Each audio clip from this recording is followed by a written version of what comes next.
Cup तो था, पर चाय कोई नहीं पूछता था। सामने की दीवार पर लगी भगवान की तस्वीर पर रोज जल चढ़ा करते थे, पर घर के आंगन में बैठे बाबूजी के होठों पर एक अरसे से चाय की गर्माहट नहीं आई थी। सामने तुलसी का पौधा था, जिसकी देखभाल अब कोई नहीं करता था। पहले अम्मा संभालती थी, उनके जाने के बाद वो जिम्मेदारी भी बाबूजी के साथ अकेली पड़ गई।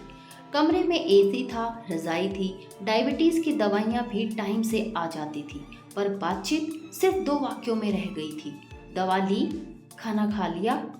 बाबूजी के पास एक पुराना स्टील का कप था, जो वो हर सुबह टेबल पर रख देते थे, उम्मीद में कि आज शायद पोती चाय बना दे या पोता पास बैठकर कहे, दादू चलो साथ में पीते हैं। बाबूजी को समझ नहीं आया था कि घर के लोग अब एक दूसरे को देखते तो हैं, पर समझते नहीं।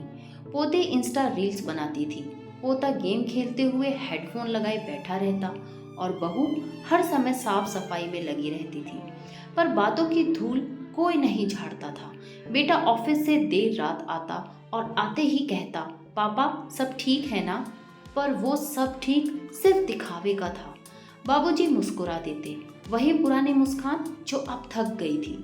एक दिन उन्होंने अपने कमरे में खिड़की से देखा, पास वाले घर में एक बच्चा अपने नाना से लूडो खेल रहा था। हंसी की आवाजें उस दीवार से भी टकराकर उनके दिल में उतर गई। उस दिन बाबूजी ने एक डायरी लिखनी शुरू की, किसी को सुनाने के लिए नहीं, बस अपने उस खाली कप को समझाने के लिए, जिसमें चाय नहीं उम्मीदें भरनी थी। कभी कभी वो डायरी निकालते और लिखते, आज फिर कोई नहीं बैठा मेरे पास, शायद अब मैं एक फोटो बन गया हूँ जो दीवार पर लटका है, पर जिससे कोई बात नहीं करता। शाम को सौरभ लौटता और कहता, पापा ठीक है ना, सब टाइम से खा लिया? बाबूजी कहते, हाँ बेटा सब ठीक है, और फिर धीरे से मुस्कुरा देते, वो मुस्कान जो कभी बहुत प्यारी लगती थी अब दर्द छुपाने का तरीका बन गई थी। रात को घर की लाइटें बंद हो जाती थी, पर बाबूजी के कमरे की लाइट देर तक जली रहती थी। उनकी नींद अब बातों की मोहताज हो गई थी, और बातें अब किसी के पास नहीं थी। रूहानी रिश्ते में आपका स्वागत है। इसी बीच कुछ ऐसा हुआ जिसने जिंदगी का रुख बदल दिया। एक दिन पोती अनवी इंस्टाग्राम पर एक वीडियो बना रही थी, expectations versus reality of Indian दादाजी। उसने मजाक में बाबूजी को वीडियो में लिया बिना पूछे, जिसमें वो बाबूजी से कहती है, दादू स्माइल प्लीज, और बाबूजी मुस्कुराते हैं, वो झूठी सी मुस्कान।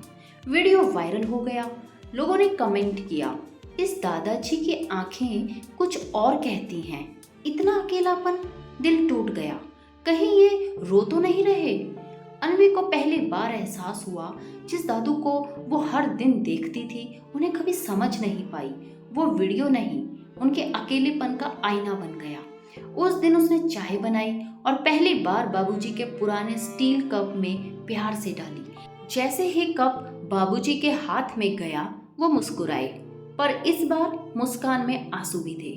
बहुत वक्त बाद ये कप भरा है बेटा, पर चाय से नहीं, अपनेपन से। कुछ सवाल अभी बाकी हैं, कुछ जज्बात अधूरे हैं। जुड़िए अगले हिस्से में, क्योंकि कहानी अब करवट लेने वाली है।